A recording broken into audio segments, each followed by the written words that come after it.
ఇది 12వ శతాబ్దం లాంటి బసవ జయంతి ఇది.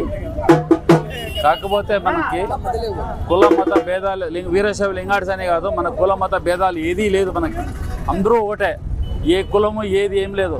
కాకపోతే బసవేశ్వరుడు ఏ కులం లేకుండా అందరి కులము ఒకటే కులమని 12వ శతాబ్దంలో అంబేద్కర్కి ముందుగా స్టార్ట్ చేసినది ఆయనే, కుల మతాలు భేదాలు లేకుండా. అది అంబేద్కర్ గారు ఈ బసవన్నని ఇది తీసుకొని ఈరోజు అంబేద్కర్ మన రాజ్యాంగం రచించినారు.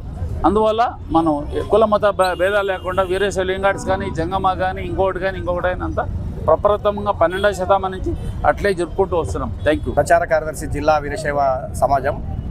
ముఖ్యంగా బసవేశ్వరుడు ప్రపంచవ్యాప్తంగా తిరిగి అన్ని కులాలు మతాలు సమానమన్నాడు. 11వ శతాబ్దంలో అతను చాలా సంఘ సంస్కర్తగా మంచి పేరు గడించాడు. ఒక మంత్రిగా, ఒక బెజ్జల రాజ్యానికి ఒక మంత్రిగా, ఒక మల్ల రాజు అయినాడు. అలాంటి బసవేశ్వరుని జయంతి మన అనంతపూర్ జిల్లా వీరశైవ సమాజం ఆధ్వర్యంలో ఈరోజు ప్రెసిడెంట్ గారు అయితేనేమి, సెక్రటరీ గారు అయితేనేమి చాలా ఏళ్ళుగా కృషి చేస్తున్నారు.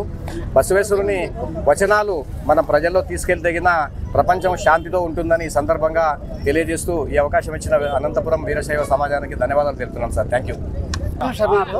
నా పేరు గౌలి సతీష్ కుమార్, జిల్లా ప్రధాన కార్యదర్శి ఉన్నాను. ఈరోజు మనం మహా జగజ్యోతి బసవేశ్వరరావుకి జయంతి మహోత్సవం జరుపుకుంటున్నాము. ఈయన 11వ 12వ శతాబ్దం మధ్యలో సమకాలీన ఉన్న వ్యక్తి. ఈయన ఆ కాలంలోనే లింగభేదము లేకుండా మహిళలు పురుషులు ఇద్దరు ఒకరిని, మహిళలకి పురుషులకి లింగధారణ చేశారు. కుల మత వర్గ భేదం లేకుండా అందరూ ఒకటని ఆ కాలంలోనే కళ్యాణంలో బసవ అనుభవ మండప అని పెట్టి ఆనాటికే పార్లమెంటరీ ప్రచారంలోకి తీసుకున్నటువంటి గొప్ప వ్యక్తి అనమాట. కాబట్టి అందరూ సమానమే, ప్రతి ఒక్కరు బాగుండాలని పేరు పేరున అందరికీ ధన్యవాదాలు తెలుపుతున్నా. మా ప్రభుత్వానికి తెలియజేసిన విన్నపం ఏమంటే 2008వ సంవత్సరంలో వీరశైవ లింగాయతుల్లో జంగములు వీరశైవులు ఉన్నారు, లింగాయతులు ఉన్నారు.